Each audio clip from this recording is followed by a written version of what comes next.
Olá, muito boa tarde a todos. Sejam todos muito bem-vindos ao nosso 7º webinar do movimento Todos pela Construção. Como está o nosso áudio? Todos nos escutam bem? Ok. Você que está chegando agora, pode dizer o estado de onde você está falando, o local de onde você está aí nos assistindo. E é um prazer, nós temos aqui convidados ilustres falando desse tema a respeito de inovação na construção.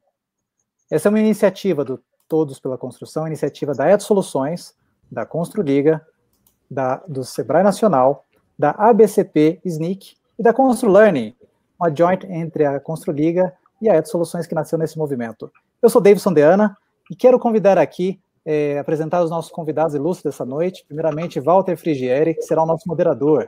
Olá, Walter, tudo bem? Você é o gerente de mercado da ABCP. Pode abrir, Walter? Legal. Oi, Davidson.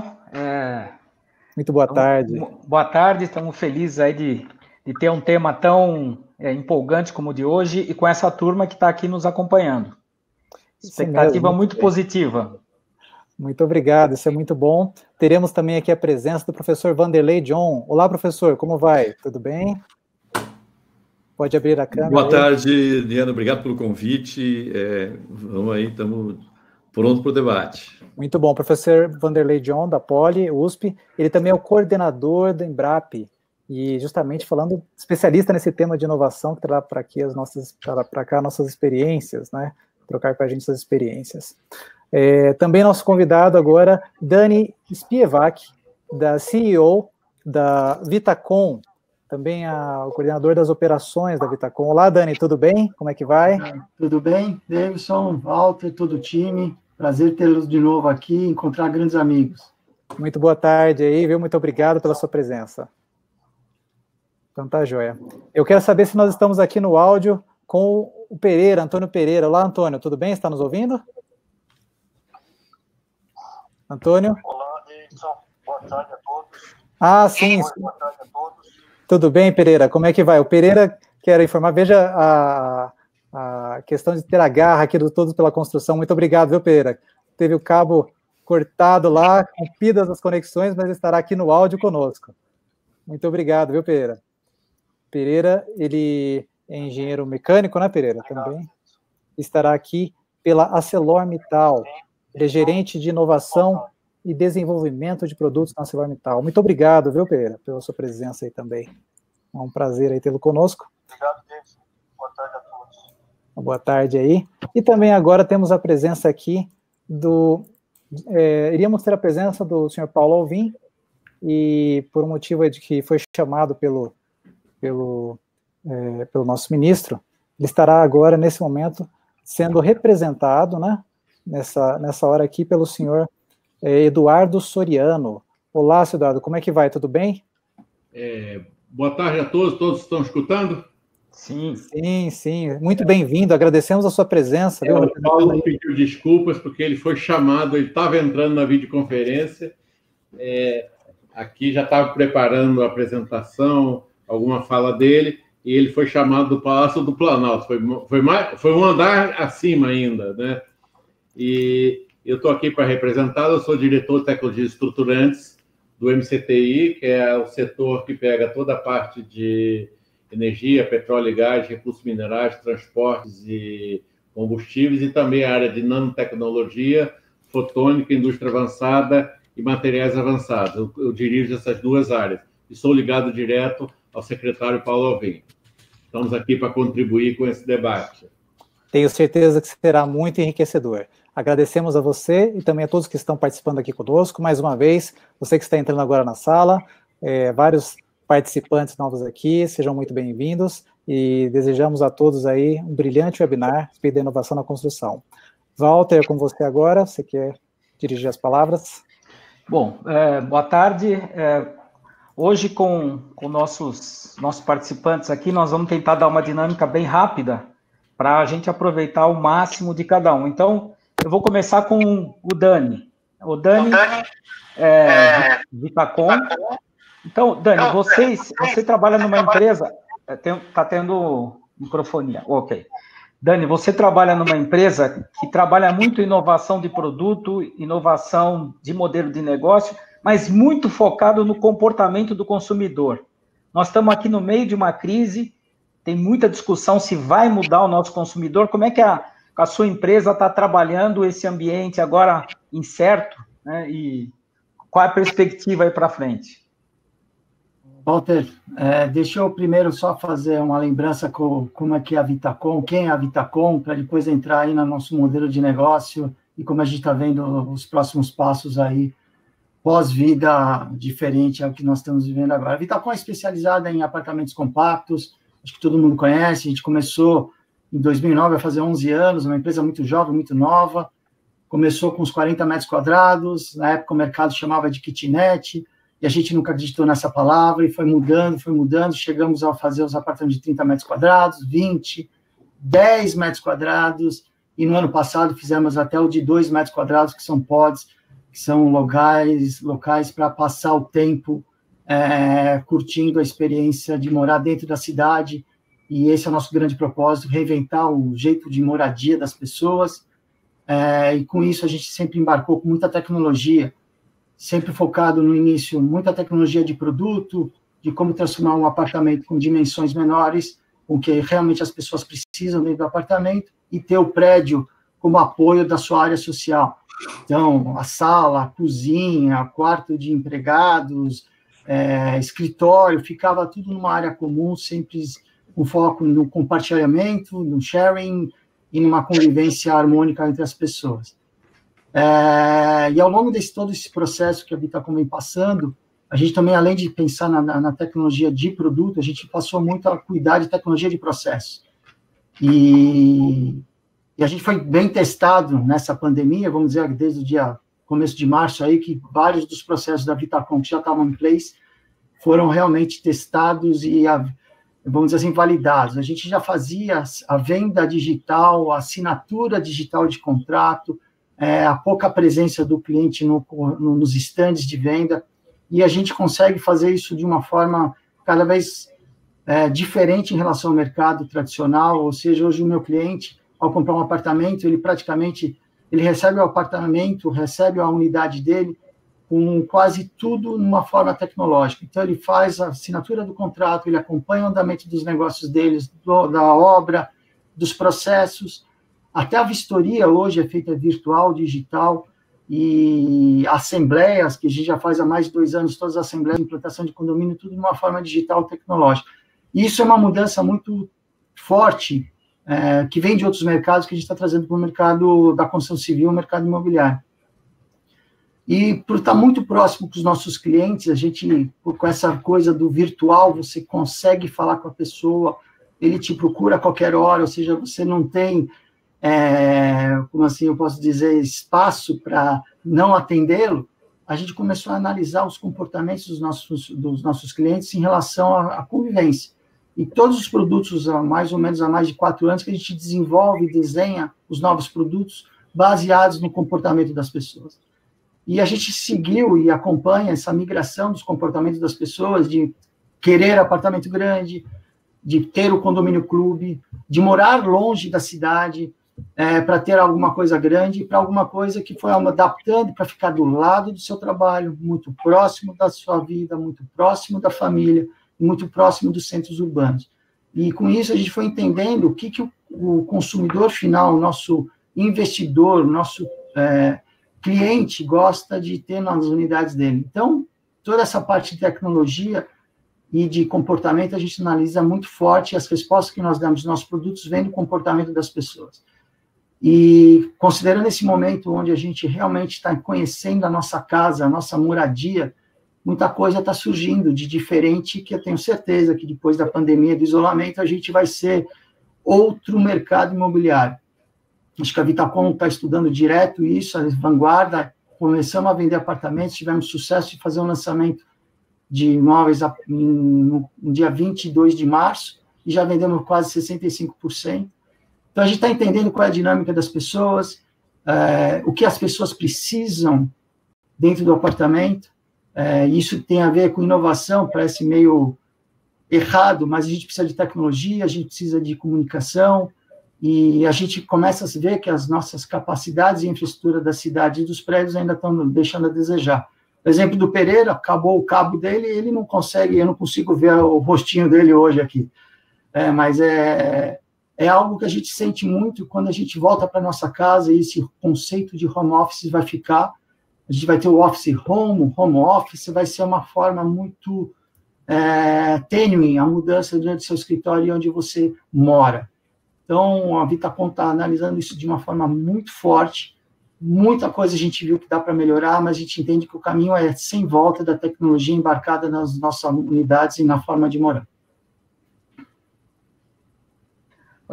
Dani, nós vamos, depois que todo mundo falar, ter um debate entre todos, mas eu tenho uma curiosidade, e eu imagino aqui que entre as pessoas que estão assistindo aqui, deve ter muita gente que é fornecedor de alguma coisa, fornecedor de projeto, fornecedor de material, e o que eu percebo da Vitacom é que a Vitacom se transformou uma plataforma também, né? Não é só o que vocês produzem lá dentro, vocês, digamos assim, em termos de inovação, me parece que vocês conseguiram um posicionamento que vocês atraem parceiros para inovar junto com vocês. Então, qual seria esse jeito? Altão, você travou, ficou sua pergunta, qual é o jeito? Tem muita gente querendo ser fornecedor da Vitacom. Você pode repetir, Valtão? Cortou bem na hora que você falou, qual é o jeito? Então, eu estava comentando, então, como vocês são uma plataforma e inovam muito, qual a mensagem para essa... Provavelmente nós temos aqui dezenas de fornecedores aqui nos assistindo. Qual é o jeitão da Vitacom de fazer essa inovação a partir também de terceiros, de parceiros? Acho que tem uma mudança radical na construção civil. Eu sou engenheiro civil formado aí muito tempo, vim de pedreiro até a carreira, e acho que tem uma grande mudança que vem, que aí todo o mercado vai ter que se acostumar, que é a pressa, a redução de prazos. Eu acho que isso é uma grande, um novo conceito que vem pela frente. A gente hoje, por causa dos nossos home offices, nossos web lives e nossas reuniões ao vivo, não tem tempo para mais nada, muita coisa acontecendo ao mesmo tempo. E isso vai fazer com que os processos construtivos também tenham uma mudança de agilidade. Acho que os prazos de obra de 36, 30 meses vão cair. Hoje, um produto residencial, um escritório, vão ter que estar pronto mais cedo. E eu acho que, nessa linha, todo o mercado que tiver um produto ou uma tecnologia, uma prestação de serviço ágil e eficiente, pode vir para a Vitacom, pode me procurar. Ótimo. Vamos passar agora para o Vanderlei. Vanderlei, que é nosso parceiro hoje, né, na BCP, é nosso parceiro tecnológico, eu tenho mais intimidade para fazer duas provocações, Vanderlei, para a gente manter o nosso debate mais quente. De novo, olhando aqui para a nossa audiência, eu acredito que tem muita gente que olha para a universidade e não vê a universidade como um parceiro tecnológico, né? Isso vem de uma história, não estou falando especificamente da Poli, da USP, mas vem de uma história. Então, essa é a primeira provocação. Qual que é o papel que a universidade pode ter nisso? A segunda é que nós temos muitas startups de TI. Onde estão as startups de engenharia? Né? Até vendo aí uma ação que nasceu aí dentro, né, em relação à Covid. Então, essas são as duas questões aí que eu te coloco. Não, obrigado pela... Estão me ouvindo bem? Estão me ouvindo? Sim, tudo ótimo, tudo ótimo. Tá ótimo? Ótimo. Não, eu acho que a gente tem um problema sério no Brasil, que nós não temos uma tradição de inovação, né? Nós não temos o cidadão brasileiro, ele não olha para uma grande empresa, uma grande fortuna e fala, olha, essa grande fortuna, essa grande empresa aí foi produto da inovação, foi feito isso dentro da universidade tal, né? Se for pensar, o Google é produto de Stanford, né? A Alcoa é produto de um trabalho, o refino de alumínio é um produto de trabalho de conclusão de um aluno norte-americano. E a gente não tem isso, né? O ganhar dinheiro no Brasil e o fazer a riqueza, ele tem a ver com outros mecanismos, né?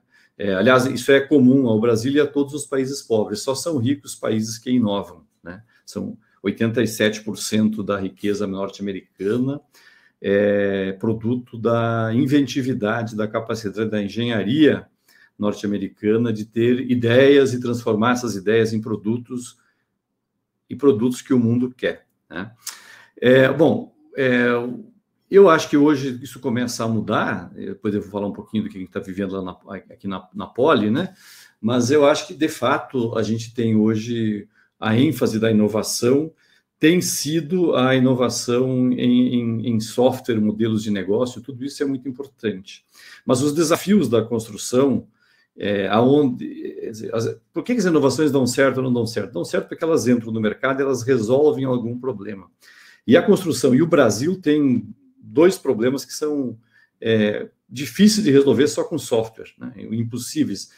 Primeiro, nós temos um problema de impacto ambiental aqui da construção é muito grande, particularmente mudanças climáticas, né? E isso precisa mudar a tecnologia. A segunda questão é a questão da produtividade. Nós, a partir daqui a 10 anos, 15 anos, vamos começar a diminuir o tamanho da força de trabalho.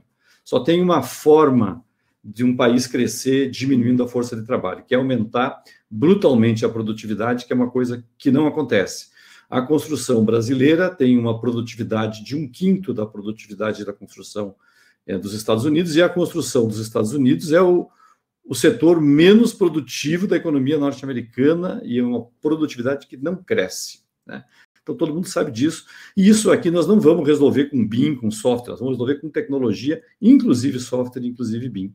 Infelizmente, ou talvez, como nós não temos muita tradição de inovação e tem todo um discurso de inovação, uma ideia do pitch de 5 minutos, o processo muito rápido, né?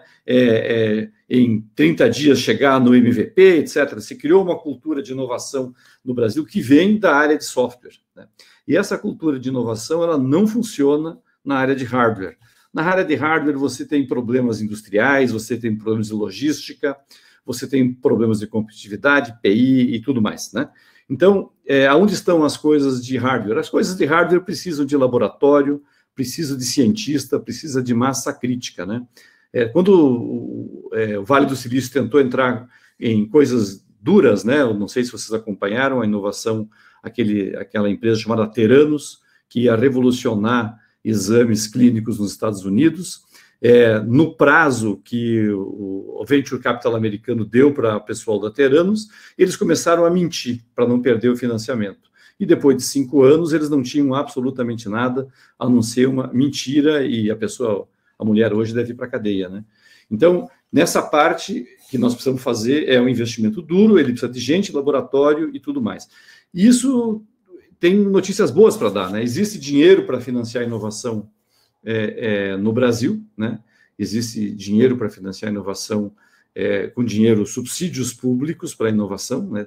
A Embrapi opera com isso, a FAPESP opera com isso, a FINEP opera com isso e o BNDES opera com isso. Cada dinheiro tem a sua especificidade. Segundo, a gente tem no país uma capacidade instalada na academia, que eu acho que o Covid, o Walter foi muito feliz nisso, deixou muito claro, né?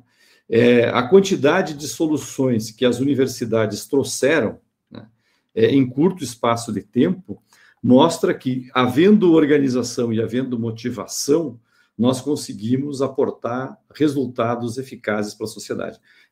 Uma equipe da Poli, ela não foi a única, Minas Gerais fez a mesma coisa, em conjunto com um ecossistema de empresas, que é produto de um esforço recente da universidade em se relacionar com empresas, né, conseguiu desenvolver um ventilador mais barato, usando peças do mercado, ele pode ser produzido, conseguiram licenciar, né? A gente está trabalhando hoje em Inova USP e Inova HC, numa série de inovações, coisas simples que faltam na UTI, né, e que não dá para importar, porque o Brasil sempre importou isso, porque não tinha muita escala, mas nesse momento ninguém exporta o produto, e a gente está trabalhando, o Inova HC detecta a necessidade, o Inova USP olha para a USP e vê capacidades, essas capacidades mobilizam empresas, e nós estamos chegando em 3 produtos num mês, né? O ventilador vai chegar no mercado, a gente tem capacidade, nós criamos uma academia com capacidade, hoje nós temos o dinheiro, né? E hoje tem um conjunto de empresas que está investindo. Eu trabalho na unidade Embrapi, que trabalha com construção civil, a gente tem uma carteira de trabalhos de 20 milhões até o momento, né? Com contratos com empresa, quando tem dinheiro da Embrapi, tem dinheiro das empresas e tem recursos da Universidade de São Paulo, né? São empresas que estão colocando dinheiro em inovação e estão colocando inovações no mercado. O meu laboratório trabalha mais com materiais cimentícios, nós trabalhamos desde 2000 continuamente com contratos de empresa. A gente ajudou a substituir o amianto, melhorar a argamassa, agora nós estamos fazendo concreto e cimento com cada vez menos cimento, né? Apoiado sempre pela indústria brasileira, né? Então, tem recursos, tem coisas acontecendo, mas ainda falta, talvez, a gente organizar coisas de maior fôlego, né? Qual é a próxima fachada, como é que a gente encurta o prazo, como é que nós trazemos o conceito da construção modular, né, que é a construção como produto e não projeto, para o mercado brasileiro. Nós vamos precisar de consórcios, onde tem os fabricantes, os projetistas e as construtoras, né? Então, isso tudo pode ser construído. Vanderlei, eu comecei te fazendo a provocação, agora vou mudar de lado. E do ponto de vista das empresas, o que você tem sentido? Está mudando a mentalidade? Está procurando mais a universidade? Que exemplos práticos você tem dessa relação entre universidade e empresa? Bom, gente, eu vou falar de coisas que eu estou fazendo, fica mais fácil, né? Então, a gente tem hoje com a ArcelorMittal uma cátedra chamada Construindo Amanhã, que procura, investe, né? A Arcelor investe na USP, nós temos uma série de projetos, né? E nós estamos desenvolvendo projetos de P&D a partir dessa cátedra, né? Novos produtos para a área de aço para construção civil. Bem real. Temos um projeto com a CBMM, de um aço mais resistente ao fogo, né? A gente está com a Arcelor, com a BCP, estamos começando aí, estamos fazendo um lançamento, né, Walter, a Cátedra Ari Torres, vamos montar uma plataforma de construção digital aberta para as empresas, startups que quiserem trabalhar em impressão 3D, né, de materiais cimentícios e até de outros. Nós estamos dentro da Poli construindo o Centro de Inovação e Construção Sustentável. Ele é um ecossistema, mas as empresas que estão lá, e hoje são 23, elas estão pagando a construção do edifício. E esse edifício, cada pedaço dele é uma ideia nova. A gente acabou de fazer as fundações, uma parceria com a Tupper, ArcelorMittal e Intercement. A Tupper entrou com uma nova tecnologia de fundação, 2 patentes. Nós incorporamos uma equipe lá da Universidade da USP de São Carlos, trouxe geotermia para colocar nas estacas de fundação, né? A Arcelor forneceu todo o aço industrializado, não teve nem corte, nem dobra, não teve nada na obra, tudo pronto, na melhor qualidade. E com a Intercement nós fizemos um concreto, nós vamos fazer até uma live do SIX nos próximos dias, um concreto com 190 quilos de cimento, 25 megapascal de resistência, autoadensável, sem exudação, que foi produzido em concreteiras absolutamente normal, e foi usado para fazer essas estacas, né? Então, tem coisa acontecendo, dá para fazer. Isso é bacana, porque a gente está saindo da discussão teórica do papel da universidade e a gente está indo para exemplos práticos que estão sendo construídos em direção ao mercado. Então, já que uma parte foi citada, Pereira, você está aí, não? Sim, Walter. Opa! Pereira, é o seguinte, também parceiro nosso aí, da BCP, na parede de concreto. Pereira, nós estamos na crise, né? Mas vocês vêm investindo forte numa linha de industrialização da construção. Então, a pergunta é, vão continuar? A crise vai alterar? Ou a Arcelor vai continuar buscando inovar para aumentar a racionalização da construção? Muito bem, Walter. Boa tarde a todos aí agora conectado, né? A visão que a gente tem, inclusive nessa questão do como que a inovação se aplica dentro do conceito do setor siderúrgico e as soluções em aço, o primeiro passo que foi feito, e muito bem feito ao longo dos anos, né, é identificar exatamente aqueles pontos que a gente percebe que tem grande oportunidade para avançar. Independentemente da questão tecnológica, né, altíssima tecnologia, muitas vezes ações relacionadas à industrialização da construção civil, à produtividade, a desenvolvimento de produtos e tudo mais, isso ganha tração à medida que a gente percebe que há uma necessidade da gente superar essas barreiras para, de fato, depois chegar lá na frente com a inovação um pouco mais ampla do processo, vamos falar assim, de desenvolvimento de produto, engenharia de aplicação e engenharia e inovação. Nessa linha, Walter, eu peço permissão até para compartilhar aqui uma apresentação rápida. Não sei se você pode só sinalizar aqui a hora que eu estiver apresentando.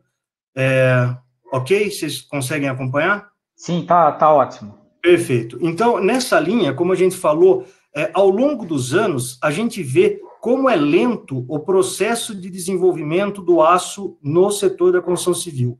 Então, durante 80 anos, mais de 80 anos, tá? Falava-se em aço para construção civil, principalmente focado no concreto armado, entende-se vergalhão CA50 barra reta. Na década de 80, que começa a ter início aqui de serviços como o corte-dobra, aí na sequência dos produtos trefilados, aí vieram as armaduras prontas soldadas, comentadas até agora pelo professor Vanderlei, já em 2010, e agora a gente começa um processo de aceleração, exatamente nessa linha que você está comentando, de como que, até o momento que nós estamos vivendo, ele vai imprimir mais velocidade, trazendo conceitos do BIM, trazendo questões relacionadas à digitalização, manufatura aditiva e até mesmo intelligence, que é uma metodologia que vem sendo trabalhada.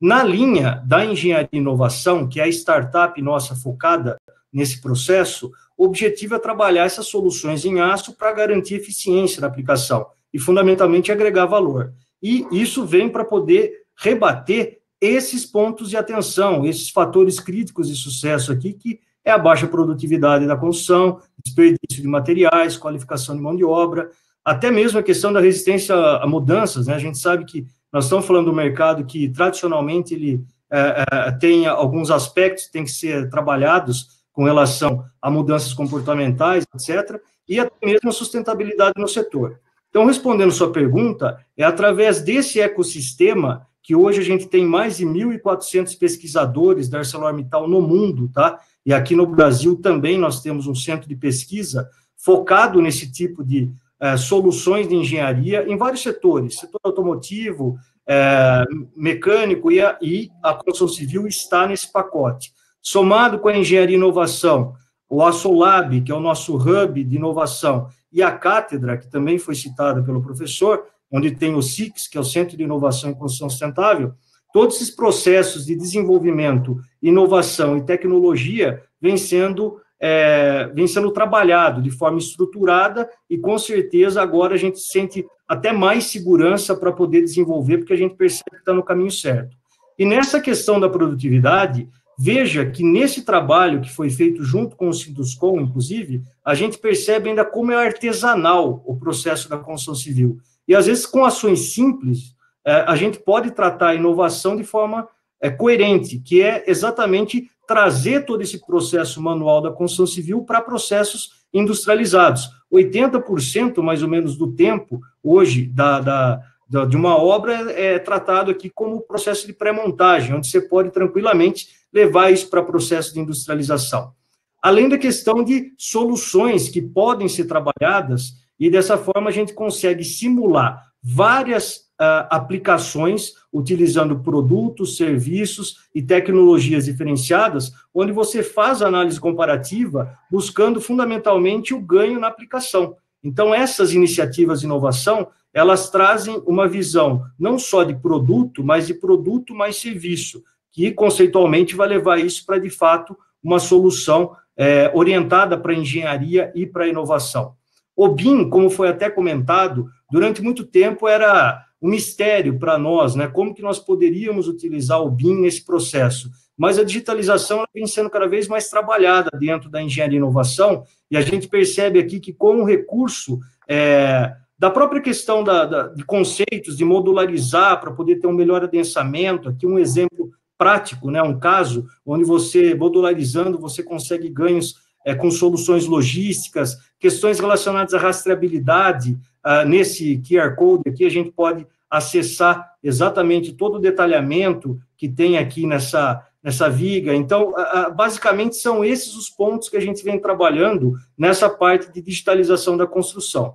E, cada vez mais, para poder trabalhar a industrialização, o conceito de estrutura pronta, ele vai ser desenvolvido. Então, nós temos exemplos aqui de armadura pronta soldada com forma incorporada, elemento pronto uso, pilares, vigas, lajes com armadura positiva e negativa, já toda ela preparada dentro de uma central de serviço. Aqui um detalhe um pouco maior aqui sobre a forma. Então, isso daqui vai industrializando cada vez mais, agilizando o processo e rebatendo aspectos como produtividade e até a velocidade, racionalização.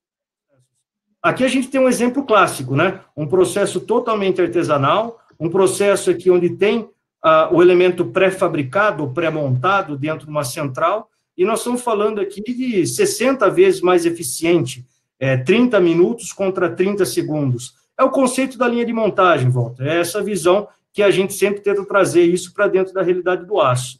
E isso daí, com relação a aspecto financeiro, aqui nós temos um caso real também, de uma obra lá do Nordeste, onde a gente trabalhou praticamente toda a industrialização dessa obra. E aí a gente pode perceber, né, mensurando ganhos, né, o como que essa velocidade é significativa, com redução de ciclo de laje, redução de mão de obra, e aí você perguntou do cenário atual, né, a gente tem uma preocupação de exposição de pessoas hoje no canteiro, até nas indústrias, então, todo esse, além da economia também, que isso é extremamente impactante, quando a gente olha aqui, redução da ordem de 38% no custo global. Nessa linha, a gente pode, então, compreender que vai diretamente para esse tipo de iniciativa também ligada à inovação, que é o Stelligence, que é uma metodologia que foi desenvolvida na Europa, a gente está nacionalizando esse processo no Brasil, e é uma metodologia que analisa o ciclo de vida, então tem uma pegada muito forte também com relação à sustentabilidade.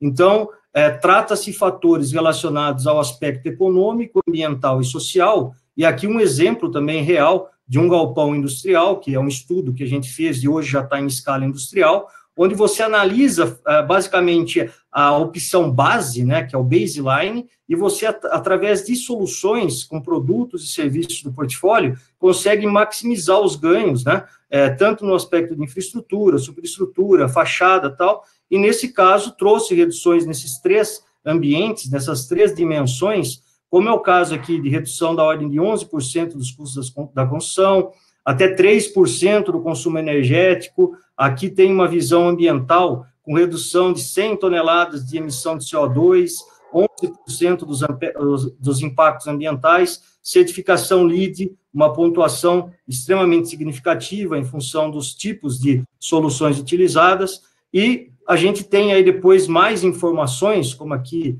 o tempo é curto, né, que podem ser acessados aqui através desse QR Code, que fala sobre o Stelligence, que é a base desse processo de desenvolvimento e inovação. Além de sites, como tem esse site aqui com várias informações relacionadas à inovação, e até mesmo o aplicativo do ArcelorMittal, que tem geolocalização e tem dados também relacionados ao produto. Então, aqui é um panorama geral do contexto que foi colocado. Tá. Pereira, aqui surgiram questões relativas à capacidade que a inovação tem de penetrar em obra de fato, né? Sim. Aqui teve uma visão um pouco, olha, a coisa não é tão fácil, tem muita resistência cultural. Como é que Exato. Você vê essa relação entre, né, uma empresa que busca inovação e o mercado com as suas dificuldades? Veja só, Walter, eu acho que o processo de inovação, independentemente de ser na construção, na indústria, em qualquer setor, eu acho que ele passa muito por essa questão de mudança comportamental, aplicar conceitos relacionados à cultura de inovação, experimentar, e principalmente a questão do ambiente colaborativo. Eu acho que a inovação, ela não consegue ser feita de forma isolada, entendeu? Então, essa questão da gente estar cada vez mais integrado, trabalhando em conjunto, fazendo esse ecossistema funcionar verdadeiramente, é o jeito mais coerente da gente aplicar essa questão da inovação. E é um processo, então, é do conhecimento de todos, né, sabido que a gente não consegue virar a chave de uma hora para outra, né? Eu mostrei aquela linha do tempo, a gente vê que vem acelerando de forma significativa a percepção de como que ela pode trazer efetivamente ganhos no que diz respeito a soluções de engenharia e até mesmo processo de industrialização. Mas isso tem que ter muita experiência, tem que ter muito desenvolvimento, tem que ter muita discussão. Eu acho que esses aspectos comportamentais, né, e principalmente agir de forma simplificada, é uma das maneiras que a gente consegue quebrar barreiras relacionadas à implantação do processo de inovação. Ok, obrigado. Agora vamos ao Eduardo. Eduardo, você está aí? Eduardo precisa ligar a câmera.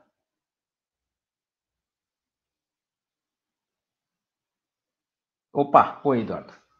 Eduardo, a gente viu aqui universidade, nós vimos construtoras, nós vimos aí fornecedor, e agora vamos falar, né, dessa instância maior aí que é o governo, né?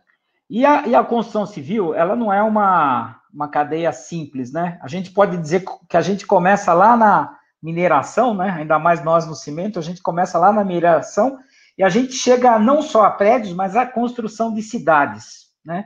Então, nós estamos lá no começo, na extração, e a gente chega numa dimensão da própria cidade. Nunca a gente ouviu falar tanto em ciência, né? O ex-ministro Mandetta, ele colocou essa palavra num patamar superior, ciência, ciência.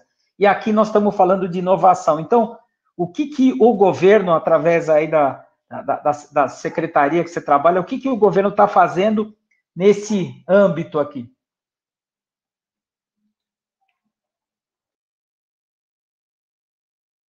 Você precisa ligar o microfone. Isso. Ok. Antes, eu gostaria de pontuar alguns pontos que foram falados muito importantes. A primeira questão dos novos modelos de negócios. O grande problema dos novos modelos de negócio, são, às vezes, questões regulatórias. Por exemplo, surgiu o modelo Uber. Mas será que a regulação estava dando suporte a isso? Ou seja, o que vem antes, a regulação ou a inovação? Esse é um ponto que, às vezes, limita a própria inovação, e isso se aplica também à construção civil. Por exemplo, tem certos mercados que você precisa ter 2 quartos, precisa ter um quarto mínimo, precisa ter algumas dimensões mínimas, precisa ter alguns requisitos. Isso aí, às vezes, atrapalha os novos modelos de negócio. Esse é um ponto bastante interessante, né? A outra questão que foi falado, que é bastante interessante, é a questão, às vezes, das exigências. Os próprios editais que fazem construção, inclusive nós estamos discutindo muito com a ABM sobre isso, fala assim, ponte em concreto armado. Por que precisa ser ponte em concreto armado? Não podia ser estruturas metálicas? Ou seja, muitas vezes os próprios editais, eles limitam a inovação por estarem muito amarrados a tecnologias mais tradicionais e ficarem difícil a questão da introdução da inovação. Essa construção de aço no Brasil é uma questão importante, né? Eu lembro que quando eu trabalhei há muitos anos em transportes junto ao governo de São Paulo, eu trabalhava aqui no Ministério, houve a questão dos ônibus elétricos, e o ônibus elétrico tinha uma definição, que era um ônibus era um veículo que tinha um motor de tantos HP. Só que um ônibus elétrico não tem um motor de tantos HP, é pouquinhos HP e é quilowatt, ou seja, às vezes esses cadastros, essas questões regulatórias atrapalham a inovação. Então, esse é um ponto muito importante que a gente tem que estar antenado nessas questões regulatórias para que não inibam a inovação. Isso é uma colocação. Outro ponto interessante falado sobre as startups de engenharia. Eu, como engenheiro, sou, na verdade, engenheiro eletrônico, a gente fala muito sobre isso. A gente vê muito quando se fala em tecnologia, se lembra logo de software, mas o pessoal esquece o hardware, igual foi falado aí, a parte pesada, a parte de construção. Ou seja, a gente não vê essa questão de startups de engenharia. Isso é uma coisa rara acontecer, né? Essa questão de redução dos prazos também, a gente assistiu lá na China a construção de um hospital em tempo recorde, é impressionante aquilo.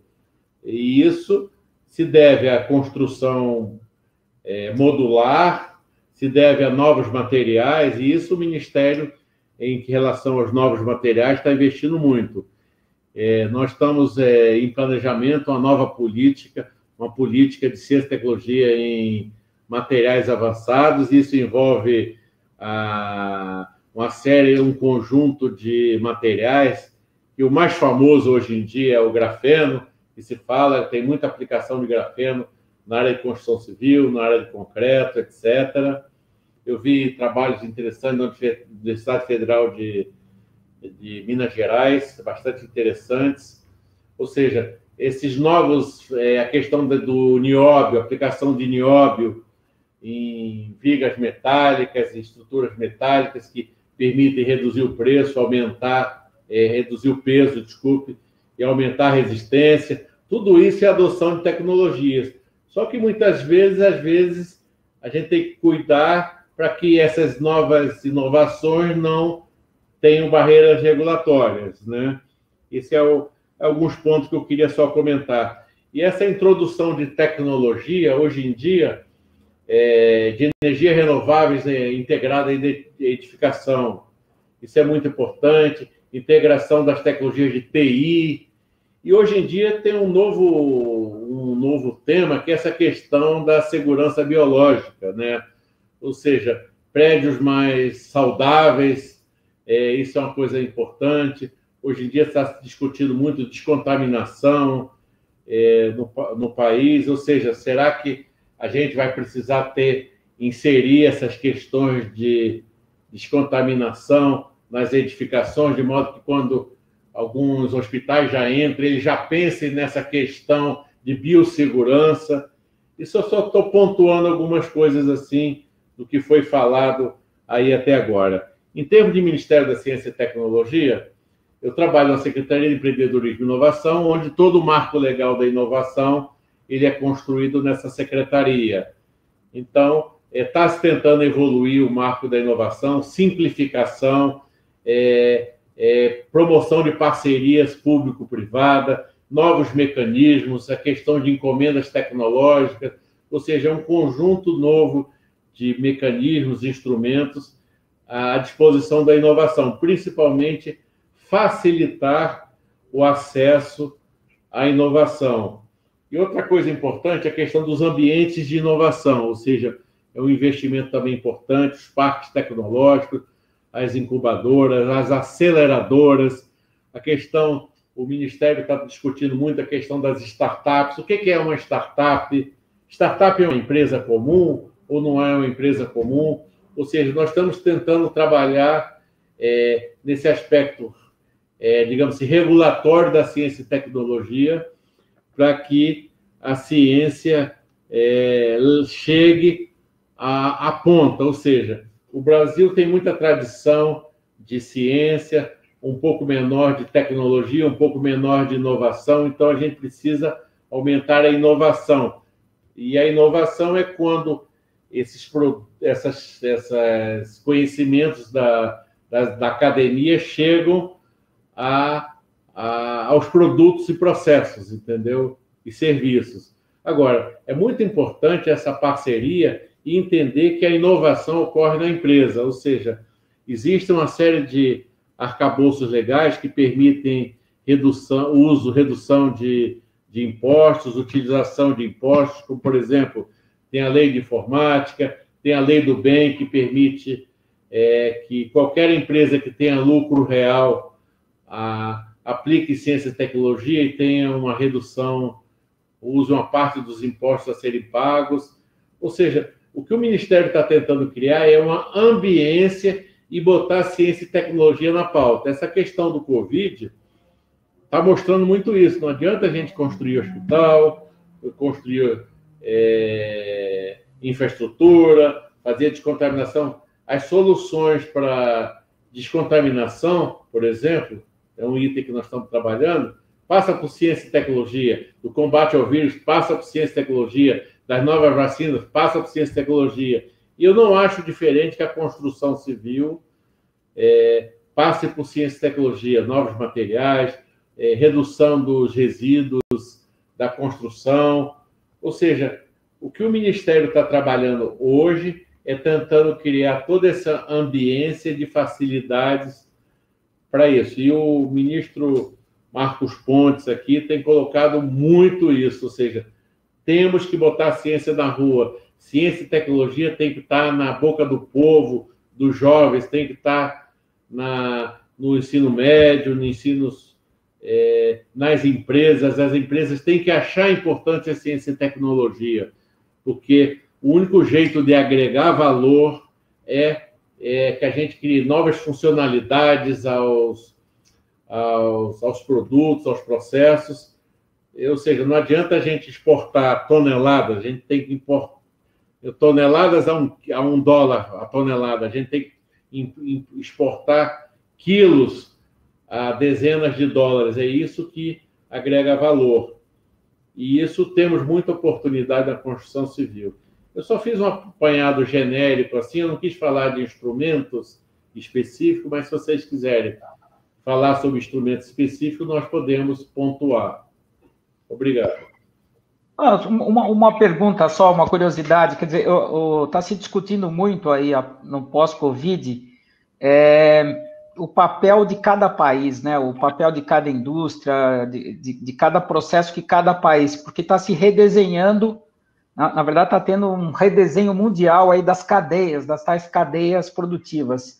Como é que o Ministério está agindo ou pensando sobre essa questão?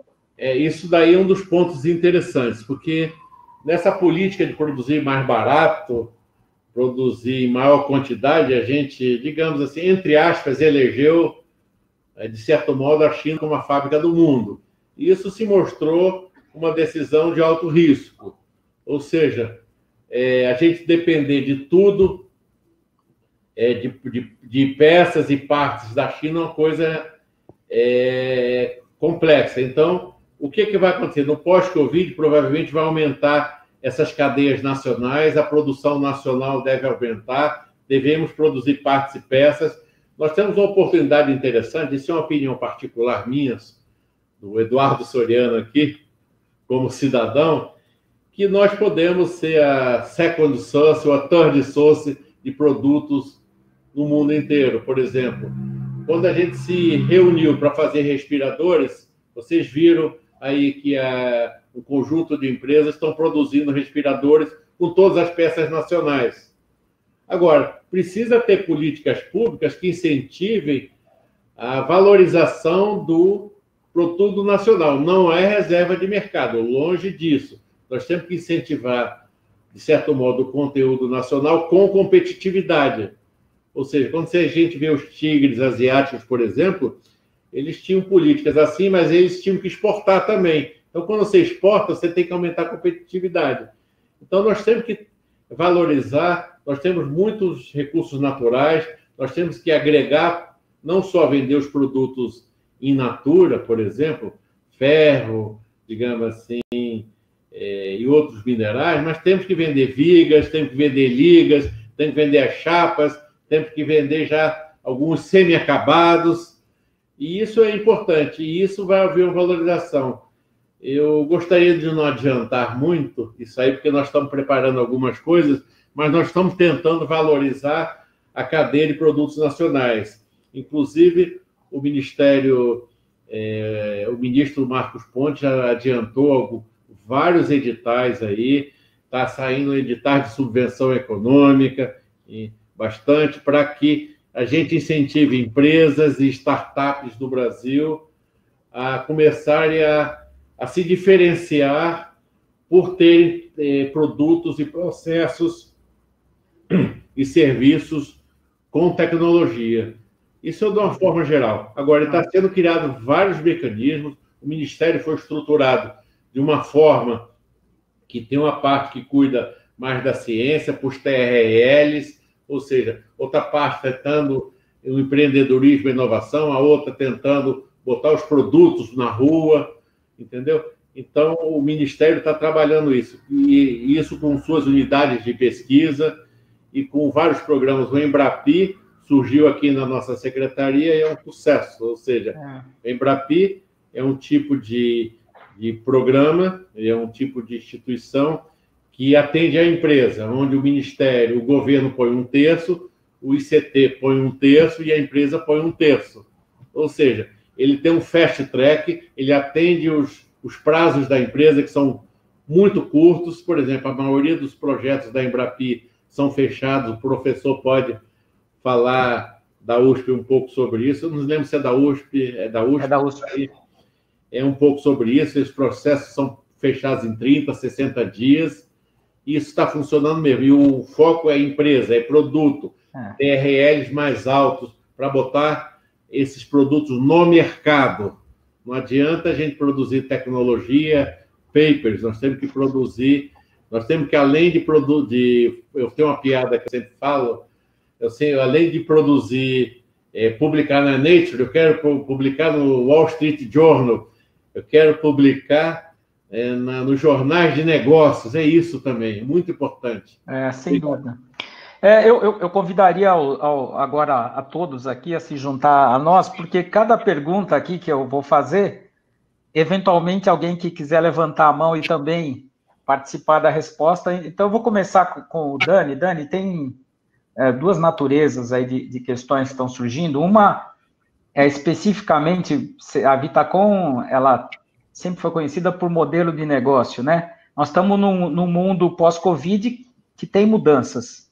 Não é só a taxa de juros que está indo lá para baixo, mas tem mudança de consumidor. Então, essa é uma questão, mas tem muita gente falando da obra, assim, né? Então, a curiosidade é o seguinte, a Vitacom, e aqui eu vou só fazer um parênteses aqui, fazer uma propaganda, eu estou num grupo da Abrainc, né, que a Vitacom também participa, né, a entidade da Abrainc, com mais de 50 entidades, e a gente está com um desafio da produtividade. Nós construímos uma plataforma onde as empresas que têm exemplos de produtividade estão levando para essa plataforma para ser conhecido por todo mundo. Então, a curiosidade é o seguinte, Vitacom, modelo de negócio, produto, e lá dentro, e da obra, como é que é lá? Como é que é a produtividade? Como é que você trata, você que é o responsável por operação, como é que você também trata ali na inovação de processo, de métodos? Olha, eu acho que é o grande desafio do modelo de negócios da construção. A Vitacom, ela pensa de como melhorar a vida do seu cliente investidor. E para isso a gente pensou no ciclo de vida do projeto da obra, efetivamente, de uma forma mais dinâmica. Então, a gente pensa na obra para entregar ela completa. Então, não é só entrar o cimentado e a parede. Então, a gente vai até o final. A gente ainda faz a locação. Então, a gente tem até a plataforma House nossa, que é um spin-off da Vitacom, que coordena toda essa parte de novos negócios do mercado imobiliário, que é a geração de renda. Não é mais para a venda, mas sim para a renda. Então, a gente tem a House, que ela cuida tanto da decoração, que é a House Decor, e a House. Então, a gente tem que pensar no canteiro de obra como um ciclo total. Não só a parte bruta, hardware, que eu posso dizer assim, que é o concreto, aço, etc. e tal, mas também com a coisa do software, um pouco mais da inteligência da entrega. Então, cama, enxoval, prato, panela.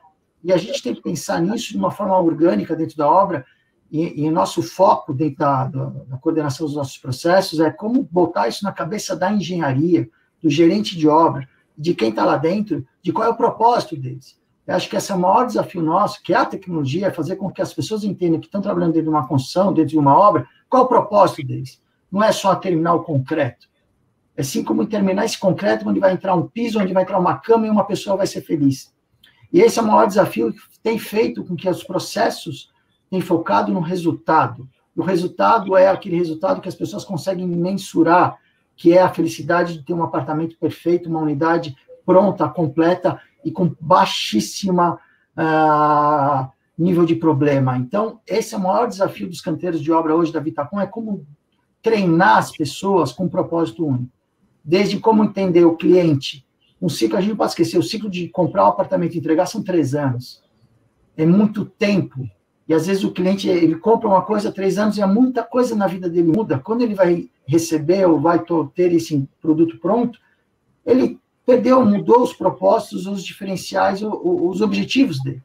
E nosso papel é fazer com que ele esteja acompanhando e a obra entender isso também. Então, além do canteiro de obra ter muito treinamento sobre o que é Vitacom, qual é o nosso propósito, como entregar a unidade. Então, a gente já não vende mais apartamento no cimentado, já vende com piso, com luminária, com ar-condicionado, porque isso ajuda quem está fazendo o processo da obra a entender a terminalidade do processo.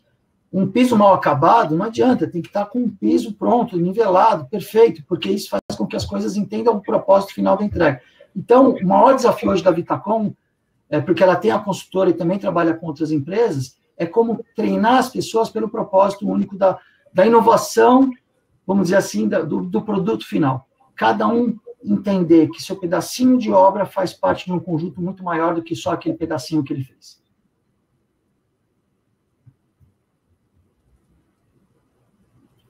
Walter, eu acho que você está no mundo.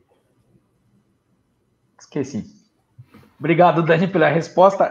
Vanderlei, você sabe que as perguntas mais difíceis vai para você, porque você é professor, né? E é uma pessoa que convive com toda a cadeia, né? Então, tem algumas colocações aqui que são colocações de contexto, né? A gente fala, às vezes a gente fala, e a impressão que dá que o nosso assunto é só para grandes empresas, né? Como a empresa do porte da Vitacom, que o assunto inovação fica restrito a isso. Mas nós somos um país de um enorme déficit social e somos um país de uma legião de desempregados, né? Então, com esse nosso contexto, né, com esses nossos desafios, como é que a gente caminha a inovação enfrentando tanto o desafio, né, do baratear, porque o baratear permite acesso, a questão do emprego e a questão de que, eu me lembro, tinha um determinado momento que a construção civil registrava perto de 100 mil empresas, só da construção. Então, como é que a gente constrói uma coisa positiva com esse entorno todo que nós temos? Eu acho que são muitas questões, mas eu vou dizer duas coisas que talvez sejam um pouco polêmicas. Certos empregos têm que desaparecer no Brasil, né? Uma construção com baixa produtividade, ela necessariamente vai manter uma massa enorme de trabalhadores na pobreza. E enquanto a gente não resolver o problema da produtividade, nós vamos ter trabalhadores pobres com todas as implicações sociais, ambientais, de produtividade que isso significa, né? E é muito difícil uma empresa só mudar isso. Então, eu acho que nós temos que abandonar a visão da construção, que é aquele setor que emprega qualquer um, porque ele paga qualquer coisa. E isso condena o país e gerações à pobreza. Não é uma solução de futuro. Então, a gente tem que aumentar a questão da produtividade, e isso passa por investimento, né, e empregar mais gente e pagar melhor. É assim que a humanidade saiu da caverna, e é assim que a gente gera riqueza, né? A segunda questão é o tamanho das empresas. Na verdade, a minha experiência, a maior parte dos que investem em pesquisa hoje são empresas grandes, tá? Até porque são as primeiras empresas, elas estão mais estruturadas, elas têm escala para diluir risco, né? E a inovação, ela é inerentemente um negócio de risco. Se você não tem muita escala, fica complicado, né? E aí que entra a questão do capital de risco, né? Ele entra para dividir o risco contigo. Aí entra a Embrapi, entra a FAPESP. Quando a FAPESP e a Embrapi botam dinheiro num projeto de inovação de uma empresa, ele está diluindo o risco da empresa, né? Mas a Embrapi, por exemplo, tem feito algumas iniciativas com o Sebrae. Então, a gente tem alguns projetos Embrapi, eu não tenho nenhum na nossa unidade aqui, que trabalha com o Sebrae, onde, inclusive, de parceria. Eu tenho uma grande empresa que tem um fornecedor, que tem uma ideia, né? A grande empresa está interessada em comprar o resultado dessa ideia, o cara está na cadeia dela, a empresa bota um pouco, a grande empresa bota um pouco, a startup não precisa colocar nada, né? E o Sebrae coloca pela startup. E depois entra o dinheiro da Embrapi e entra os recursos da Universidade de São Paulo e podemos criar startups a partir daí, né? Eu acho que a grande crítica que eu tenho ouvido e do modelo de inovação que foi criado nos últimos, desde o governo Fernando Henrique aqui no Brasil, é que ele favorece desmesuradamente as grandes empresas. Isso, em parte, é verdade, né? Mas não é uma verdade absoluta, isso está sendo mudado. A FAPESP tem uma linha chamada PIPE, que é para pequenas empresas. Ela dá bolsa para o empreendedor, por 3 ou 4 anos, desenvolver o seu produto. Tá? A qualidade das propostas, na média, é muito baixa. Tem muita gente que quer a bolsa. A bolsa é boa, né? Mas tem muita coisa interessante saindo de lá, né? Vocês viram agora, nesse caso aí do Covid, o primeiro ventilador novo a entrar no mercado foi de uma startup financiada pela FAPESP. O camarada terminou doutorado, começou a fazer uma pesquisa, não era em respirador, com uma bolsa FAPESP empreendedor. Tá? Então, isso dá para a gente fazer, né? Existe marco institucional para isso, existem recursos, né? E por parte da universidade, existe uma quantidade crescente de professores interessados, como diz o nosso secretário, não só em fazer papers, mas não publicar só no journal, mas publicar também no Financial Times, né? Eu, particularmente, estou bem interessado nisso. Meu grupo é interessado em coisas assim, né? Então, esse é um mundo novo para a gente, tá? É um mundo novo. Eu não sei se eu respondi tudo, mas... Sim, tá ótimo. O Pereira, para você agora. Eu mesmo já visitei lá a fábrica de vocês, é um negócio muito, muito moderno, muito bacana, as tecnologias que vocês usam lá, mas para entrar lá na empresa do Dani, para entrar na construtora, em geral você está dentro de um sistema construtivo, né? A tua inovação tem que conversar com outros materiais, tem que conversar com a construtora, senão ela não vira, de fato, né, uma coisa viva no mercado. Como é que vocês trabalham isso? Perfeito. Eu vejo assim, né, quando a gente fala de inovação, a gente pode pensar em 3 grandes frentes, né?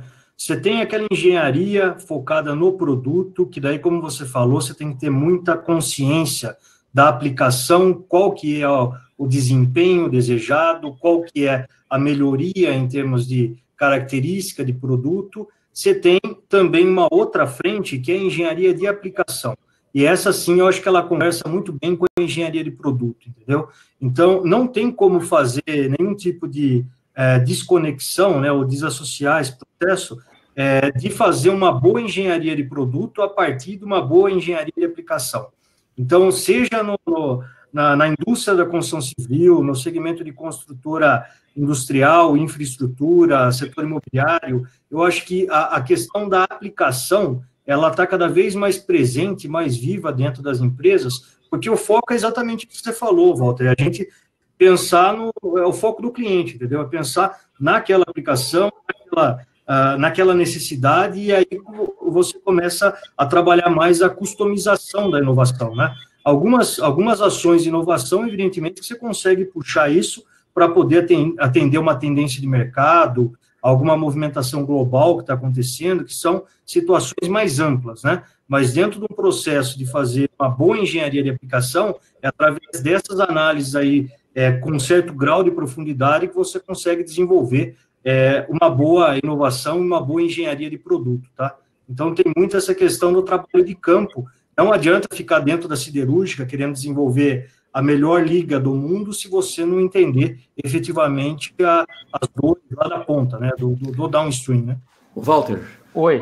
Não, é que eu acho que o modelo que a gente tem desenvolvido lá na Poli, a gente tem feito isso na área de argamassas, por exemplo, né? A gente trabalha com a questão do consórcio. Então, o consórcio, ele reúne o fabricante de material, que tem tecnologia, tem uma capacidade, né? Mas, às vezes, ele não enxerga o problema da Vitacom, né? Porque o problema da ArcelorMittal é gerenciar essas pequenas fábricas de fazer aço que eles têm espalhadas aí pelo mundo, né? Ele entende de aço, e ele pode fazer muita coisa. Agora, se nós não tivermos a capacidade de fazer os pedidos de forma clara e sentar e achar as oportunidades, às vezes eu tenho uma ideia, né? Eu estou aprendendo muito com o nosso trabalho com o Arcelor, né? A gente teve uma ideia, a ideia foi evoluindo, vai virar um projeto, o projeto está envolvendo gente de fora do Brasil já, né? E aí eles começaram a discutir, bom, em que unidade nós vamos fazer isso? Não, mas se eu pegar tal forno em tal unidade, com não sei o quê, né? No final das contas, eu posso ter a ideia que eu quiser. Se ele não tiver a fábrica, né, até ele montar uma siderúrgica para atender a minha ideia maluca, vai levar 10 anos. Né? Mas com essa... Aí a gente começa a fazer ajuste, né, na ideia para tornar ela viável. Execuível com a infra que já se tem, com o mínimo investimento. E eu não chego no produto ideal, mas eu chego num produto. Tá? Então, essa coisa da cadeia, de você ter espaços onde eu tenho o fabricante de material, né? O pessoal, os projetistas, a universidade tem capacidade, não estou elogiando a mim mesmo, mas a gente tem laboratórios, a gente tem... se você precisar de alguém que discute como matar o Covid, eu arranjo 30, cara, bom.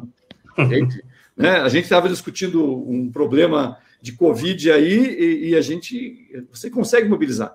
Né? Então, eu tenho a universidade e tem a construtora lá na ponta. Né? E nós temos que ouvir o usuário, a Vitacom está absolutamente certa, né? O cliente. E aí, uma das coisas que nós temos que parar de fazer na construção é achar que inovação é para baixar custo. Tá? Em nenhum outro setor industrial, inovação é para baixar custo. Inovação é para aumentar a produtividade e para agregar valor. Para quem? Para o cliente final. Uhum. Ninguém vai pegar um departamento que é a mesma porcaria que qualquer um faz na esquina. Agora, se você tiver algo que interessa para o cliente, e isso tiver no orçamento dele, né, tem que formatar o produto, você tem valor. Né? Então, uma vez eu disse para um secretário nacional de habitação que ele queria fazer habitação popular por $5 mil. Eu falei, eu tenho uma ideia, e a habitação pode ter o tamanho que o senhor quiser. O senhor entrega a casa popular virtual. O cara chega, imagina, se constrói isso no SketchUp e entrega para o cliente. Vai lá o governador, o prefeito e inaugura. Né? Era na época daquela... Lembra antes do Facebook, tinha aquela história onde tinha terreno, né? A gente faz os conjuntos habitacionais na web, fica a joia. Eu só queria fazer um comentário, uma deixa aí, que tanto nessa questão de sistemas construtivos, nós lá na BCP, a gente, há mais de 10 anos, a gente trabalha o conceito de plataformas, né? Para vocês terem uma ideia, em 2014, no auge da construção, a gente tinha 1.100 organizações trabalhando junto com a gente. Então, a gente tinha lá o grupo de parede de concreto, o da argamassa. Então, o que a gente faz? Exatamente por essa fragmentação da cadeia produtiva, a gente trazia todos os atores, localizava problemas e oportunidades e, em conjunto, e respeitando os interesses e papel de cada um, a gente buscava desenvolver. E isso é uma das razões para que a gente acredita que nosso sistema parede de concreto acabou liderando aí foi um sistema que, na época, inovador, que mais cresceu no Minha Casa Minha Vida. Eu queria, Eduardo, eu queria te trazer aqui para o debate, até é uma oportunidade para a gente entender melhor o Ministério, né? Eu diria que a gente teve um banho de Ministério da Saúde. A gente entende, hoje todo mundo entende que o SUS é importante, né? Acho que muita gente nem sabia o que era SUS. Hoje a gente olha e fala, pô, que bom, né? Que o Estado tem o SUS. Como é que a gente entende o seu ministério, né? Qual o papel da universidade, o papel de uma FAPESP? Como é que a ciência e tecnologia estão organizadas aqui no Brasil? Vamos lá. Isso é um pouco mais complicado falar, mas é muito importante a gente entender que uma das coisas importantes é botar ciência e tecnologia na pauta. Essa questão do Covid botou ciência e tecnologia na pauta. Ou seja, a solução, por exemplo, para o Covid são o desenvolvimento de medicamentos, vacinas, sistemas para combate ao vírus, seja antes ou depois de entrar ele no corpo, etc, etc. Né? Então, isso não é feito entre aspas, com areia e cimento. Isso é ciência e tecnologia, né? Certo? A ciência e tecnologia é importante para essa solução desses problemas. A primeira questão. A segunda, ela é solução um pouco para produtividade. E não é para reduzir custos, eu adorei isso que o professor falou, não é para reduzir custos, é para aumentar a competitividade. Aliás, viu, Eduardo, só para você saber, teve algumas questões aqui com preocupação, com aquela preocupação social, né? Que nós temos uma grande quantidade de desempregados no Brasil e toda vez que a gente está falando de produtividade e de inovação, existe um receio de que a gente faz com, né, quem fica no caminho por inteligência artificial, enfim.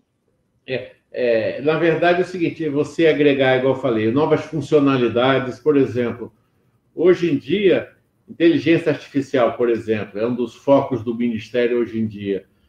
A gente pensa uma coisa tão longe, mas não é tão longe assim. Está sendo utilizada inteligência artificial nos hospitais para acompanhar pacientes. Então, o sistema acompanha vários pacientes e toma preditivamente ou preventivamente ações. Isso é muito interessante, ou seja, porque em vez de você trabalhar no conserto, você trabalha na prevenção. Eu estou dando um exemplo, que às vezes parece muito, IoT, parece uma coisa longe, materiais avançados, grafeno, nanotecnologia, parece uma coisa longe, né, professor? Mas elas estão aí no dia a dia. Essa questão dos minerais estratégicos. Antigamente, para produzir um carro, você precisava de 10 minerais. Para produzir isso aqui, você precisa de quantos? Dezenas de minerais, ou seja, e é isso que faz ciência e tecnologia. Como é produzir esses minerais de forma mais eficiente, como produzir, por exemplo, ímãs permanentes, por exemplo. Um exemplo, né? Hoje em dia, os motores mais eficientes são de ímãs permanentes. Como é que se produz ímã permanente? Terra rara. Ou seja, terras raras. E o que aconteceu? O mundo produzia terra rara, a China começou a produzir barato, começou-se a fechar aqui. Na hora que a China começou a produzir, só ela dominar o mercado, o que ela fez? Aprendeu a ser capitalista, multiplicou por 10 os preços, começou a impor cota de importação, e tudo tem aqui terra rara, tudo tem esses minerais. Então, nós temos que desenvolver a ciência e tecnologia e as soluções para o Brasil. A questão de construir da ArcelorMittal, por exemplo, a questão desses aços especiais. Temos muitas oportunidades aí. Eu tenho muito contato com a CBMM e a gente está junto em vários projetos e várias ações. Essa questão de agregar valor. A BM, por exemplo, está preocupada com a construção metálica, nós temos trabalhado junto com eles, porque às vezes se especifica o produto e fala tecnologia. E se você tiver uma outra tecnologia mais avançada? Por exemplo, esses novos... eu gostei muito dessas novos tipos de residência. Eu fui no hotel em Londres há pouco tempo. O hotel acho que cabe na minha mesa, mas ele tem tudo que eu preciso. Você puxa aqui, sai a mesa, você puxa ali, sai isso, a cama é elevada, você tem um painel que controla tudo. Ou seja, em, sei lá, 3 metros quadrados, ele tem mais conforto do que, às vezes, um quarto de 6 metros quadrados de outro hotel. Ou seja, a inteligência, ou seja, a ciência e tecnologia é um pouco disso, né? Agregar tecnologia, mas nem tudo essas tecnologias que a gente pensa, às vezes, em tecnologia, é coisa muito complicada. Vamos voltar para a área social. Tecnologias sociais. É um ponto muito importante. Tecnologia de sanilização de água, por exemplo. O Ministério fez uma ação ano passado de tecnologia de salinização. Sabe o que a gente descobriu? Tem 15 ou 20 empresas no Brasil que fabricam isso, que podem produzir, é uma questão de qualidade, melhoria de produto e processo, que pode ser feita em cooperação com a universidade, e a gente fica importando equipamentos que poderiam ser produzidos aqui. É um pouco disso também. Vamos cair num mundo mais mortal, assim. Na construção, ou seja, essas novas tecnologias, esses novos materiais mais leves, que, por exemplo, quando você faz uma construção mais leve, eu trabalhei um pouco na construção civil por ter parentes que trabalham na construção civil, aquela construção pesada. A parede do meu apartamento, aqui em Brasília, tem 2 palmos. Ou seja, o custo daquilo, a superestrutura que precisa aquilo hoje em dia, e você escuta tudo que tem no vizinho, ou seja, o que nós precisamos hoje na construção civil é trazer esses novos materiais, esses novos metais, esses novos processos construtivos, essas novas tecnologias, essa nova forma de dar o reuso para os materiais, a integração de energias renováveis no projeto, a integração de TI, a integração de sistema de segurança, etc. A ciência e tecnologia atua no campo mais mortal, assim, mas também atua na ponta. Por exemplo, se vocês verem aquele projeto Sirius aí em Campinas, é um dos maiores experimentos do mundo, um equipamento fantástico que tem não sei quantas linhas de luz, que permite pesquisas em medicina, em materiais, em todas as áreas do conhecimento.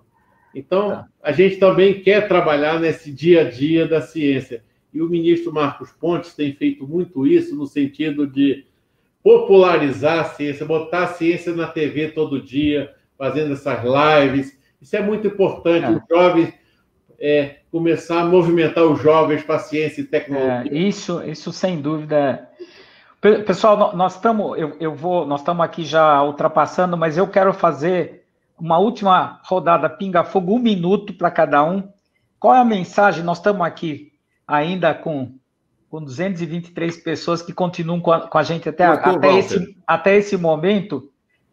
Qual é a mensagem para o profissional e para os donos de empresa, em 1 minuto?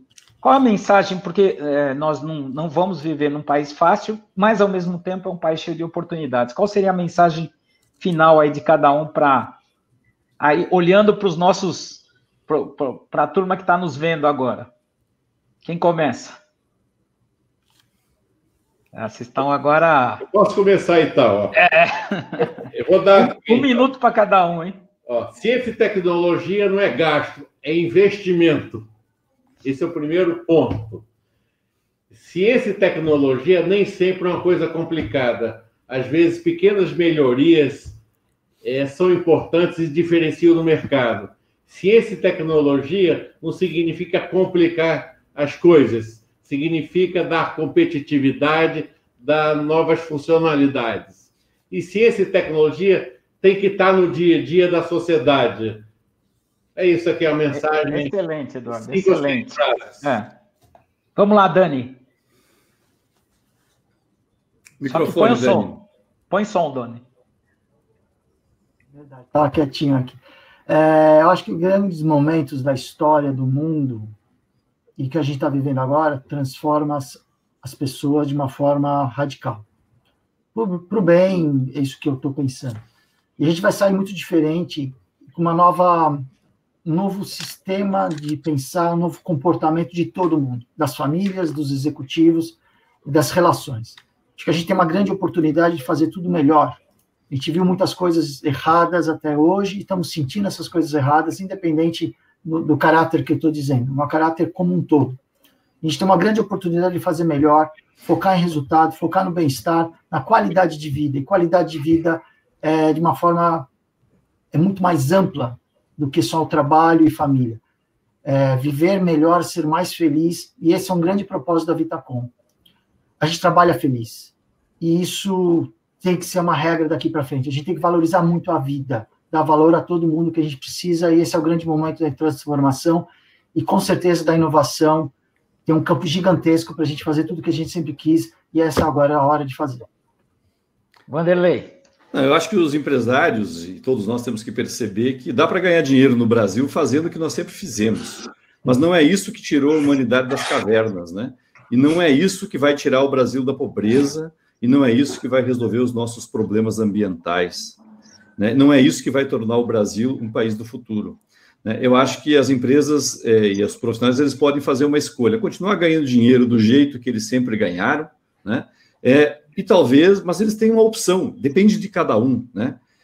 Continuar ganhando dinheiro, e talvez ganhando muito mais dinheiro, fazendo a coisa certa. E a coisa certa, e que o Brasil precisa, e a sociedade precisa, é inovação. São novas tecnologias para resolver os nossos problemas sociais, ambientais e até econômicos. A nossa crise, ela tem um fundo de baixa produtividade, né? E a produtividade, ela só vai ser resolvida com investimento em inovação e tecnologia. E isso inclui a construção. Mas esta é uma opção. Dá para ganhar dinheiro fazendo o que sempre se fez, com uma mão de obra barata, né, sendo explorada no dia a dia e comprometendo o futuro do país. A opção está na mão de cada um. Pereira, para finalizar. Walter, eu enxergo assim, acho que o processo de inovação, ele pode trazer horizontes a curto, médio e longo prazo. E dessa forma a gente consegue fazer um processo de transformação que eu acho que vai ajudar muito nessa questão de implantar efetivamente cultura de inovação e principalmente no nosso setor que precisa muito disso, né? A gente já sabe mais ou menos qual que é o caminho, temos muito trabalho, como foi falado, o trabalho conjunto, eu acho que é a essência do sucesso para isso acontecer. Eu acho que dessa forma que a gente vai conseguir transformar efetivamente o amanhã, né? A gente consegue construir junto aí esse tipo de ambiente favorável para poder ter o desenvolvimento tecnológico, científico, a questão prática, né, de projeto, execução, e dessa forma a gente consegue avançar dentro dessa cadeia evolutiva que a gente tem aí e tem que imprimir velocidade cada vez mais. Bom, Dani, Pereira, Eduardo, Vanderlei, para mim foi excelente. Eu acho que o momento que nós estamos vivendo, ele permite a gente abrir um pouco a mente e o ouvido para a gente tentar mudar, né? Tentar fazer do problema uma oportunidade. Então, eu acho que vocês deram uma contribuição muito bacana aqui, nesse tempo pequeno que a gente teve, mas uma contribuição muito bacana. Eu vou voltar aqui a palavra ao Davidson para encerrar aqui essa nossa tarde e noite já. Obrigado aí a todos. Obrigado. Muito obrigado, Walter. Este foi, então, o 7º webinar Inovação na Construção. Queremos agradecer aí, professor Vanderlei, coordenador da unidade Embrapi, da PoliUSP, também ao Dani Spivak, COO da Vitacom, também ao Eduardo Soriano, do Ministério de Ciência e Tecnologia, e ao nosso amigo Antônio Pereira, da ArcelorMittal, Walter, diretor de mercado da BCP, uma das criadoras dessa iniciativa do Todos pela Construção. Muito obrigado a você que esteve aqui conosco, que participou, e desejamos, né, bons momentos de inovação a todas as empresas. Movimento Todos pela Construção, 100 cursos online, ao vivo, 60 minutos, aqui esse grande movimento para nós fazermos a diferença. Uma iniciativa Etos Soluções, ConstruLiga, ABCP, SNIC, Sebrae Nacional e ConstruLearning, Joint Etos e ConstruLiga. Muito obrigado, uma boa noite a todos e até a próxima. Tchau, gente. Tchau, tchau. Boa noite, senhores e senhoras. Até a próxima.